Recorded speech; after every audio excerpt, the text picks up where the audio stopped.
திமுக அரசு பதவியேற்ற 100 நாட்களில் ஆக்கிரமிப்பில் இருந்த 187.91 ஏக்கர் கோயில் நிலங்கள், 161 கிரவுண்ட் காலி மனைகள், 1887 சதுரடி பரப்பளவிலான கட்டடங்கள் மீட்கப்பட்டுள்ளதாக நிதியமைச்சர் பிடிஆர் பழனிவேல் தியாகராஜன் நிதிநிலை அறிக்கையில் தெரிவித்தார்.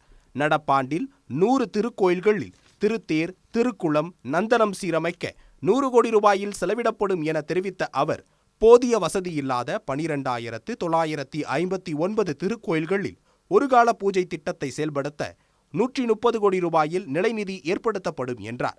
பழனி தண்டாயுதபாணி சுவாமி திருக்கோயில் மூலம் புதிதாக சித்த மருத்துவக் கல்லூரி தொடங்கப்பட்டு சித்த மருத்துவம் மேம்படுத்தப்படும் என்றார்.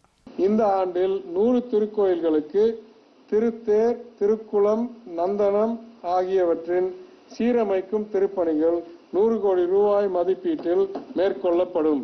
போதிய நிதி வசதி இல்லாத 12,959 திருக்கோயில்களில் ஒரு கால பூஜை திட்டத்தை செயல்படுத்த உதவும் வகையில் 130 கோடி ரூபாயில் நிலை நிதி ஏற்படுத்தப்படும். பயிற்சி பெற்ற ஓதுவார்கள், அர்ச்சகர்களை உருவாக்கிட ஓதுவார் மற்றும் அர்ச்சகர் பயிற்சி பள்ளிகள் புதுப்பிக்கப்படும் என கூறிய நிதியமைச்சர், திருக்கோயில் சேவைகளை மேம்படுத்த கோயில்களில் உள்ள காலி பணியிடங்களை நிரப்ப சிறப்பு நடவடிக்கை தொடங்கப்பட உள்ளதாக தெரிவித்தார். நீர்வளங்களுக்கு முக்கியத்துவம் அளிக்கும் வகையில் தனியே அமைச்சகம் அமைக்கப்பட்டுள்ளதாக கூறிய நிதியமைச்சர், அடுத்த 10 ஆண்டுகளில் 1000 தடுப்பணைகளும் கதவணைகளும் கட்டப்படும் என அவர் தெரிவித்தார்.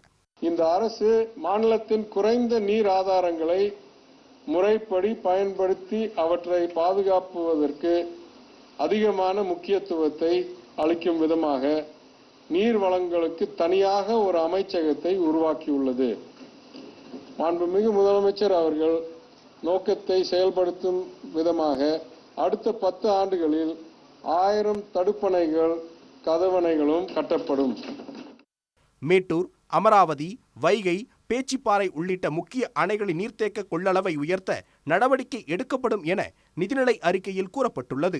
கல்லணை கால்வாயை புதுப்பித்தல், விரிவுபடுத்துதல் மற்றும் நவீனப்படுத்துதல் திட்டத்திற்காக ஆசிய மேம்பாட்டு வங்கியில் இருந்து 2,639 கோடியே 15 லட்சம் ரூபாய் நிதியுதவி பெறப்பட்டுள்ளதாகவும் நிதியமைச்சர் பிடிஆர் பழனிவேல் தியாகராஜன் தெரிவித்துள்ளார். உடனுக்குடன் செய்திகளை தெரிந்து கொள்ள சன் நியூஸ் பெல் ஐகானை கிளிக் பண்ணுங்க.